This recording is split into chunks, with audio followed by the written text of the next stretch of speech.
house. I broke bread with him, but I got to let Frank go. Yes. So definitely keep that in mind, and just know that. Don't feel like you have to be loyal to the job because, again, it's not always going to be loyal towards you. Got that right. And, you actually brought up a good point, too, about making sure that you have good relationships with folks, and I'll talk about that a little bit later in the show. But, kind of going back and circling back when we talk about, what does it take to actually plan to make that move and putting together a strategy behind it. We talk about, do you want to work in that same field or not? One of the things you brought up was the baby boomers. They want to stay in that job, for 20, 30 years, retire with a pension, and everything else. Because it's safe. Yeah. And the thing is, those days are gone, You can't depend on a pension. Hell, you can't even depend on Social Security anymore, the way that it's going. So you always have to look at things as a business person, and that means you have to look at yourself as a free agent at times. You may be in a job where you've been there for 5 years, you've got great performance reviews and everything else, but I guarantee that, if that decision is made to cut positions and you're in the crosshairs, they don't care about that.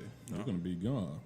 So when you're looking at that, you have to decide, is this something that I want to continue in? Are you in a high-stress field? A lot of people who are teachers, first responders, nurses, anybody in the medical profession, financial services, corporate America. There are a lot of high stress areas out there. Educators. Oh, absolutely, man. I understand why teachers drink. Yeah, I can see that too. Amen. So when you're looking at that, you got to decide, is this something that I really want to do for the next 5, 10, 15, 20 years. And then if it's not, you really have to start asking yourself some serious questions in terms of, what do I want to do next, And it's going to be different for everybody, but more than anything else, value yourself. Don't just do something for the paycheck. I understand if you have to, you're against the wall, but value yourself enough as a person to make sure that you are in the position that best fits you and will help you get to your long-term goals. Now, Frank, let me ask you this, though, for those who are looking to maybe leave their jobs in the next 6 months, maybe a year or so, planning to do so, what tips or what would you say would be the best practices to create more options for yourselves in finding better jobs or finding that industry you want to work in? What do you need to do for yourself? There's a lot of things, and don't wait until you don't have a job to start looking. When you decide that it's time to move on, or if you feel that time is coming up, go ahead and start looking now. And, make LinkedIn your best friend. Now, I tell people all the time, LinkedIn will pretty much unlock 70% of the jobs that are out there. And, people will say, yeah, I got a LinkedIn profile. I haven't really done a whole lot with it, But what I will go back and say is LinkedIn is one of the most powerful tools you will ever have. And the reason I say that is because when you flesh out your profile, you put your skill set up there, you put your experience behind there. I can honestly tell you, because I've been as a senior manager, I'm going out and I'm looking for people who have that skill set. And LinkedIn is the first place I go to. And if I see that you have that skill set, I'm going to give you a call. I'm going to email you. I'm going to call you and say, hey, I want to talk to you about this position. Because honestly, recruiters know that most of the people who are successful and driven and really want to do things like that, they are going to put themselves out there. And LinkedIn is honestly one of the easiest vehicles in which to do so. But I'll even give you a few more tips on LinkedIn. Excuse me. One of the big things that people don't utilize on LinkedIn is writing articles and commenting on articles. A lot of times hiring managers, and we're executives, everybody in HR, they look at your responses. Your responses to most articles, most comments, those are all visible to people. So if you have a particular topic, or if you have something you want to talk about within your industry, people will pay attention to that, especially if it's something that makes sense. And you'll be surprised. I will tell you that the last 2 jobs that I've actually had, just from a consulting standpoint, they've come from LinkedIn, just making comments about the industry, or, hey, this is some advice that you might want to follow that helps your business run a little bit better. Surprisingly, I got a call just strictly based off of a comment. So those opportunities are actually there. Another thing you want to look at is, just looking at the job listings, looking at it, what it is. I can't talk. Looking at what it is that you might want to do. Start networking.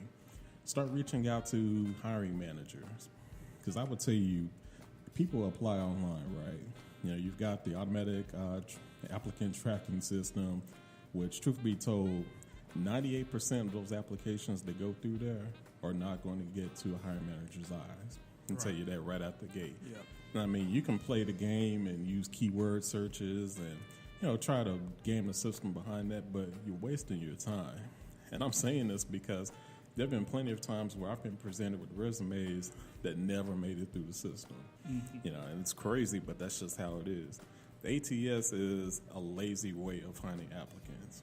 A lot of times it's just used to filter folks, but it's gotten to the point now where this industry, corporate America is really lazy when it comes to recruiting. I can honestly say that to a degree. Not purposely lazy, but just, we've gotten to the point now where if it doesn't go through our preferred method, if it doesn't go through a certain system, well, I guess it's not going to work. I guess that person's not qualified. And so we've kind of gotten to a point now where we've relied on the technology too much. We've gotten away from the human element. So what I usually just say is, if there's a position that you want in a particular department, go on LinkedIn, find out who works there, find out who that manager is, and reach out to that person directly, because you'll be surprised at the response that you get when you do that. Yeah, LinkedIn is pretty good. And kind of going back to what you said about the ATS, the applicant tracking system, I can speak on that. Those of you who know me personally know I'm an HR person by trade. Don't tell them that. They'll be having you for a job, man. Well, listen. But, kind of going back, you're right. It's you can put in those keywords and do those searches and things like that. But you have to also keep in mind, from an HR perspective, they're looking to get these jobs filled with quality people in a very short amount of time. So if you don't have a headline on your LinkedIn or your resume or things like that that can instantly gratify or, let me gravitate towards, then, I won't see it, or these HR people won't see it. You have to do something to make yourself stand out with that aspect on LinkedIn. LinkedIn has been a very good tool for me to use in my career to search for new positions and opportunities and things like that. Like I said earlier, even if you're happy with what you're doing, you just never know who's going to read that comment that you wrote or read that article that you wrote to provide for industry insiders, because that can be the next opportunity. So definitely, if you're in a professional position and things like that, LinkedIn is an asset. Now, Frank, let me ask you this. We gave a lot of good tips. We're both professional. We know a lot of professional people. But what about people who are not in the non-professional field, more so of the manual labor or production works or things like that? Mm-hmm. What tips or suggestions would you give them so that they can prepare to, switch jobs or industries if need be? Well, there's a lot of different ways. So I usually tell folks, if you're in a trade, for example, these electricians that I know, and just kind of talking to them, they were looking for different opportunities. And for them, it's a little harder if you're not doing things online. But, the old adage of networking, knowing people in certain positions, getting your name out there, find out somebody who knows somebody who can reach out to somebody.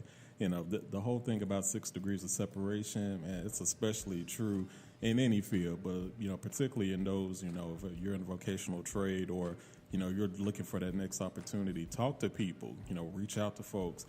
Community colleges a lot of times will go out and recruit folks, for specific positions that you won't necessarily see in the newspaper. You won't necessarily see on a LinkedIn or a Glassdoor or anything like that. So I think you have more opportunities when you go out and you're talking to people, but at the same time, it can kind of put you at a disadvantage. But I would say more than anything else, take your contacts, people that you've worked with in the past, ask them for referrals, ask them if they know people, ask for warm introductions. A lot of times, a lot of jobs aren't even advertised. Mm-hmm. But if you know somebody who knows somebody, a lot of times you can get your foot in the door. I can even tell you that the electricians that I was working with, a lot of times it was just word of mouth. Hey, they did a great job. They worked on this project for me, and I'd like to recommend them. They, the price was good, things like that. And truth be told, a lot of that philosophy can be applied even to the professional realm as well. So I would say, just get out there. Don't be afraid to talk to people because, like I said, the vast majority of jobs, especially the really good jobs, they're not going to be advertised or not, or at least not for a long period of time. You might see a job that's online, but it's already been secured for somebody else just because they've done the networking or they've done the legwork behind the scenes.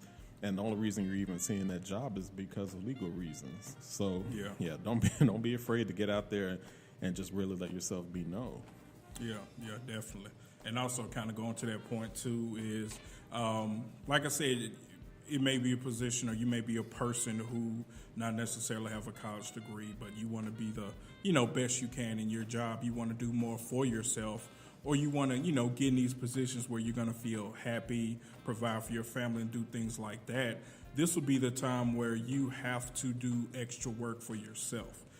If that means going back to school or, getting a certification or, attending, different seminars where you can meet different people, you have to do the work too. It's not going to be easy. I can tell you that. It's not something, even if you're in a professional field, trade field, doesn't matter. You still have to do something extra for yourself to put yourself in that position. And so that's why I like to tell people, I know a lot of people who are trade workers and they feel like, they're just doomed to be in this particular role of this job. But the first thing I ask is, what are you doing for yourself? Like I said, I know in the state of Tennessee, there are grants that you can get to go to college basically for free. So if you see something that you want to do or, an industry you want to get in, do the research to figure out what you need to do to get there and, learn the new skill or get in the trade. But I'm just telling you not to be lazy. Yeah. Stuff's not going to fall into your lap. You have to do the work as well. That's right. And it's funny you kind of mentioned that, too, because, in Tennessee, they have this program that's called the Tennessee Promise. And the idea is to increase the number of adults with at least a 2-year degree up to 55%. Tennessee has one of the lowest rates of adults who actually have a college degree. So this initiative was actually put in to try to increase the knowledge of workers and essentially make them more marketable to employers. But there's also some other programs that are going on out there. You talked about, especially for those who work in trades, work in vocational fields, when they're looking to make a transition. A program that they started here in Chattanooga was called the Tech Workforce Program. And the idea behind this one was to essentially take folks who are looking to make that career transition and basically prepare them for work in technology, teaching them front-end development. And essentially, these are the fundamentals of front-end development. So I don't want to make it more than what it is, but that's actually one of the biggest growing fields is, they're looking for front-end web developers, back-end developers, software developers. And so they're teaching folks who have been, plumbers, mechanics, even people who've worked in professional realms, they're teaching them these skills so that they can transition over to the tech industry. The tech industry is one of the biggest growing fields in the country, and particularly so here in the Southeast, where there are a lot of organizations that are hiring, for these positions, but you have a workforce that essentially does not have the skill set to do so. So programs like the Tech Workforce Program are helping these adults transition into these new roles. And it doesn't necessarily have to be tech. It's kind of like what you said, if you have an idea of what it is that you want to do, you still have to work towards it. But I think more employers, more municipalities are saying, hey, there's a need to essentially redevelop our workforce, especially as we move away from manufacturing and some of the other fields. And honestly, as some of these other fields are just simply going by the wayside altogether. So, I mean, they're good programs to have, but you have to take the initiative. Mm-hmm. It's not going to fall in your lap. Maybe it will, but that's a 1 in a million. I'm going to say it's not. It's really not. You have to do the extra. Like, I know a lot of people who are, barbers or they cut hair or do hair. And when we say go extra, you may be the finest beautician out there or the baddest barber, but if you don't have that state of Tennessee license or no license behind your name or credentials, you may miss the opportunity that you need. So go to the boards, and I'm speaking, I don't know the exact process, but go to the state boards and do what you need to do to get your license to be a barber, to be a stylist, or, do those things. If you work in the fast food industry and you say, I don't want to flip burgers for McDonald's, I want to cook and open my